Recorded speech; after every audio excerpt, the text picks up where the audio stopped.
जय श्री हरि। आज मैं आपको सुनाने जा रही हूँ एकादशी की व्रत कथा, जिससे कि सुनने मात्र से ही पितरों को मिलती है मुक्ति। तो चलिए सुनते हैं एकादशी की व्रत कथा। जय श्री हरि। अत इंद्राणी एकादशी महात्म्य। युधिष्ठिर बोले, हे भगवान, अब आप कृपया पूर्वक अश्विनी मास की कृष्ण पक्ष की एकादशी का कथा को कहिए। इस एकादशी का नाम क्या है तथा इस एकादशी के व्रत करने से कौन कौन से फल मिलते हैं, सो सब समझाइए, कहिए। इस पर श्री कृष्ण भगवान बोले, हे राज श्रेष्ठ, अश्विनी मास की कृष्ण पक्ष की एकादशी का नाम है इंद्राणी। इस एकादशी के व्रत करने से समस्त पाप नष्ट हो जाते हैं तथा नरक में गए हुए पितरों का उद्धार हो जाता है। हे राजन, इस एकादशी की कथा के सुनने मात्र से ही वाजपेय यज्ञ का फल मिलता है।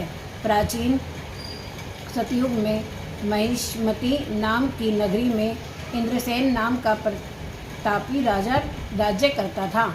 एक समय जबकि राजा अपनी राजसभा में खुशपूर्वक बैठा था, महर्षि नारद आकाश मार्ग से उतर के वहाँ आए। महर्षि नारद बोले, हे राजन, आपके राज्य में सब कुशल है। मैं आपकी धर्म परायणता देखकर अत्यंत प्रसन्न हूँ। तब राजा बोला, हे महर्षि, आपकी कृपा से मेरे राज्य में सब कुशल पूर्वक है। इस पर नारद जी बोले कि हे राजन, मुझे एक महान आश्चर्य हो रहा है कि एक समय जब मैं ब्रह्मलोक से यमलोक को गया था तो उस जगह यमराज की सभा के मध्य में मैंने तुम्हारे पिताजी को बैठा देखा। तुम्हारे पिताजी महान यज्ञानी, दानी तथा धर्मात्मा था। वह एकादशी के व्रत बिगड़ने जाने से यमलोक को गया है। तुम्हारे पिताजी ने मुझसे एक तुम्हारे लिए समाचार भेजा है कि यदि मेरा पुत्र इंद्रसेन अश्विनी माघ के कृष्ण पक्ष की इंद्राणी एकादशी का व्रत करे और उस व्रत का फल मुझे दे दे तो मेरी मुक्ति हो जाएगी। इस लोक से छूटकर मैं स्वर्गलोक में वापस वास करूँगा। जब राजा महर्षि नारद जी से ऐसे वाक्यों को सुना तो उसे महान दुख हुआ और इंद्राणी एकादशी के व्रत की विधि पूछने लगा। हे नारद, अब आप मुझे इस एकादशी के व्रत की विधि बतलाएं। इस पर नारद जी बोले कि हे राजन, अश्विनी माह की कृष्ण पक्ष की एकादशी के दिन प्रातः काल श्रद्धा सहित स्नान करना चाहिए।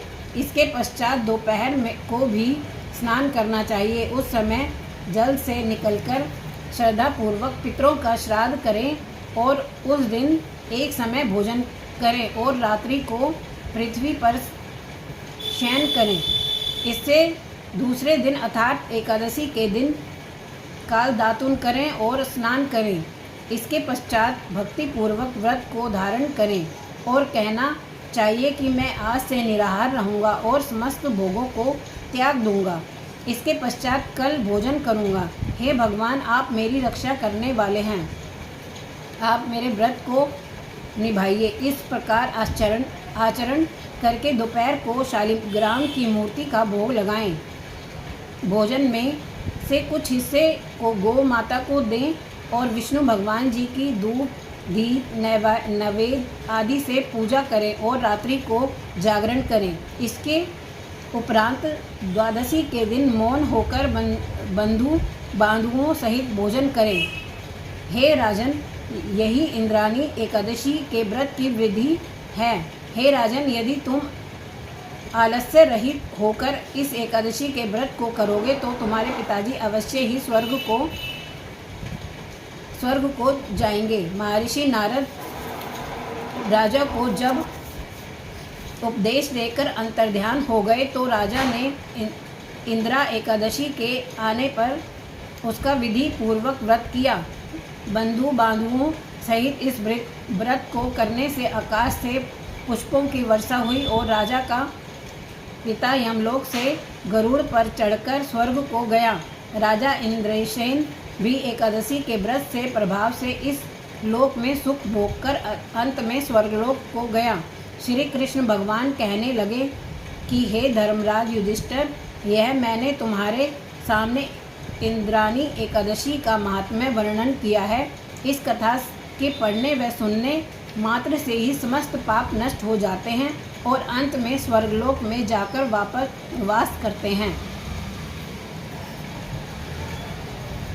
जय श्री हरि। जय श्री